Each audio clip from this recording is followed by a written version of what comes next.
Abraham, Moses, Isaiah, Daniel, they were all Muslims, right? I'm guessing that Jewish people didn't exist at that time, so they had to have been Muslim. Wait, they did exist. Wait, Abraham wasn't Jewish, therefore he's a Muslim. Wait, that's not how it works. Let's talk about that. In the Quran, it states that the prophets in the Bible are Muslims on many occasions. Surah 2:133, Surah 367, Surah 352. It's a pretty common thing to come up with. Even Muslims say that Jesus prayed to Allah like Muslims do, but I think you know my thoughts on that. Maybe I'll create a video on it. I mean, it's up to you, but back to the video. We'll go from top to bottom, but I will have the well-known prophets in the Quran talked about, which is going to be Jesus, Moses, and Abraham. Jesus, or Isa in the Quran, or Yasul in Arabic, is said to be a prophet of Allah and that he was a devout Muslim.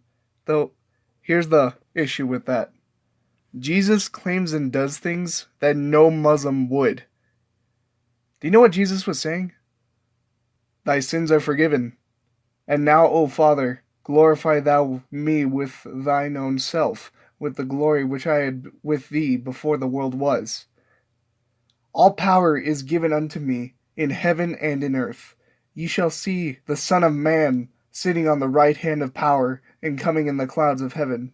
Let's integrate the meaning of all these verses step by step to understand why Jesus is not a Muslim. Now, doesn't Allah only forgive sins? You know, Surah 39:53, Allah forgives all sin. I mean, maybe not all if Jesus forgave some in Luke 7:48. I don't know, maybe that was a free pass? What about John 17:5? He claimed that he held God's glory and that he was before the world. Not even one Jewish or Muslim person would dare say that. Jewish people would have been stoned. Muslim people, pretty much the same fate. I mean, Muslims would be punished if they ascribe partners to Allah, as stated in Surah 364. So why would Jesus, a sinless person, claim godliness if he were a Muslim? Eternalness. I mean, he even asked God to share his glory. And God said that he would share his glory to no one in Isaiah 42:8. I mean, maybe there's a connection? I mean, if he knew the scriptures that well, to where he was quoting it left and right, then he must have known Isaiah 42:8.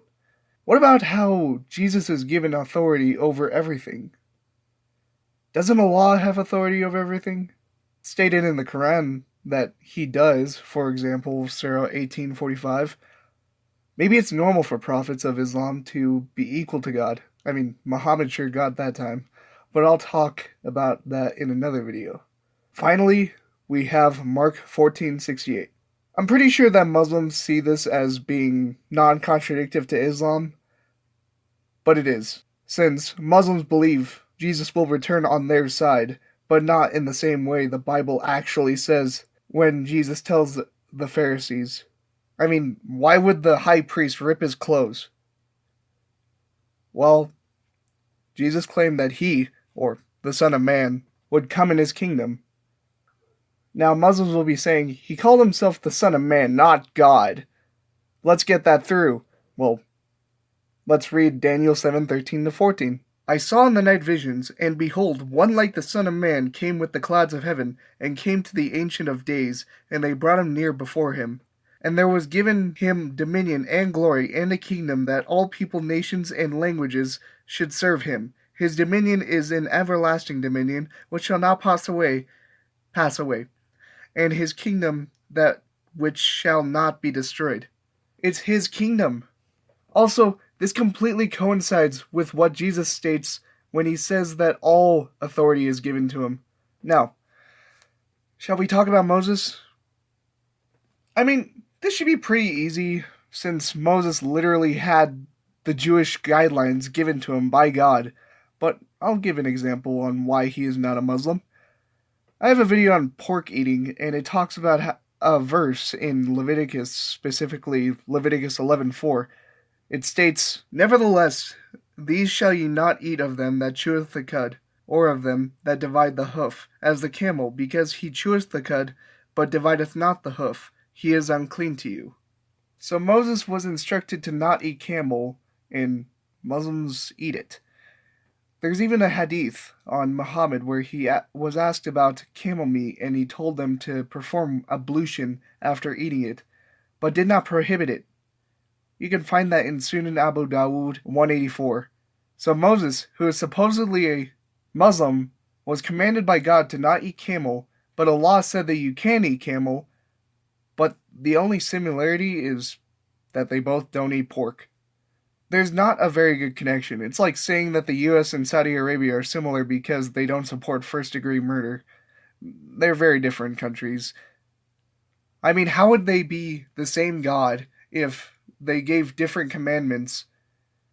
It's like having phases where Moses was restricted from eating different foods so that they wouldn't be unclean people, and then Jesus said no food makes you unclean, but he wasn't getting rid of the law, and then all of a sudden Muhammad just gets rid of it completely. Like, it doesn't make any sense, to be honest. But let's talk about Abraham. The Quran states in Surah 367 that Abraham was neither Jew or Christian, and, well, was a Muslim. He also wasn't of the polytheists, so, again, that would make him Muslim. This is a good argument. If the idea of Islam existed 2,400 years before Muhammad, there was no verse in the Bible that states that he performed the declaration of faith, and I would have only accepted the first part of it, but it doesn't happen. Abraham didn't follow the pillars of Islam because they didn't exist. The only way that a Muslim in the Quran would fit the one that Muslims state is by removing many tenets of Islam. Abraham believes in God, but so do the polytheists. If Muslim, by definition, is one that submits to God, then wouldn't the polytheists be Muslims too? I mean, they were definitely devout, whatever they were, Egyptians, Romans, all the polytheistic gods. They would have offered up their own flesh to their own gods.